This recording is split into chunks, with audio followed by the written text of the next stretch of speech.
You know, we just heard from Eddie Money and his daughter, and tonight at the grandstand, along with Styx, will be Boston. But Boston is now fronted by a guy, we're going to talk to him right now. He's Tommy DeCarlo, grew up in Utica. Who knew? But the better part of this story, and Tommy, welcome and thanks for joining us. Well, thanks for having me. I appreciate it. It starts with the death of Brad Delp a year ago, March, and you had been a Boston fan forever.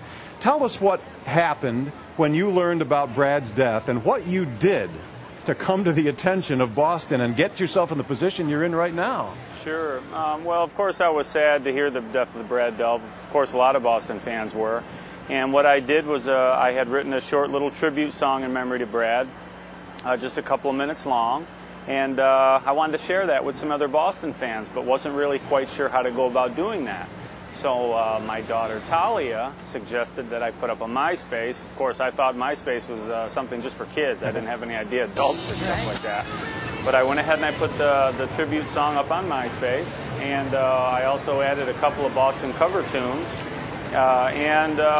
Believe it or not, Tom Scholl's wife, who was the founder, Tom Scholl is the founder of Boston, of course, his wife came across my MySpace page, and I guess, as they say, the rest is history. Who would believe it? Now, you were working at Home Depot at the time. That's right. So yeah, all of a sudden, correct. the phone rings. I mean, tell us how this actually really came to be. Yeah, well, what happened was after Tom Scholl had heard my tribute song and my cover tunes, he had actually reached me through the band's publicist. The band's publicist called me first, set me up with a phone call with Tom, and then yes, I did get the phone call from Tom Scholl at my home, and I was completely in shock. I mean, who would believe it? You know, to be opening up Home Depot credit apps one day and fronting the band Boston the next. I mean, it's unbelievable. Not only is that unbelievable, you tell me when you were growing up in Utica and singing in the choir, people telling you your voice was maybe too soft. Did you ever even fantasize about such a tour like you're on now?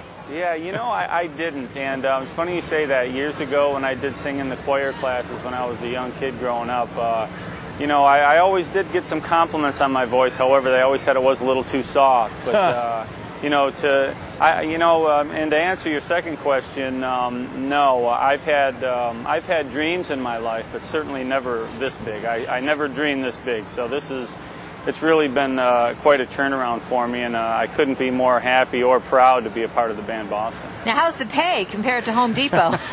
Well, I won't go into detail, but I can tell you that it does pay a little bit better than the Home Depot. Well, good. You certainly have earned it. Your credit is probably good anywhere, Home Depot or otherwise. I hope so. Tommy, have a great show tonight. I know you will. Utica and the whole Mohawk Valley is proud, and it's a pleasure for you to have spent a few moments with us here at the Great State Fair. Oh, thank you. It's an honor to be on the show. Thank you so much. I'll tell you, I think you should do MySpace commercials because, hey, you never know, right? You never know. That's right. That's right. Thanks, Tommy. Do a good show tonight. I'll tell you, more than a fantasy, more than a feeling. He's got it knocked. What a dream. You know what? They should make a movie out of that. Well, you know, I was thinking somebody should be writing the screenplay right now if they're not already.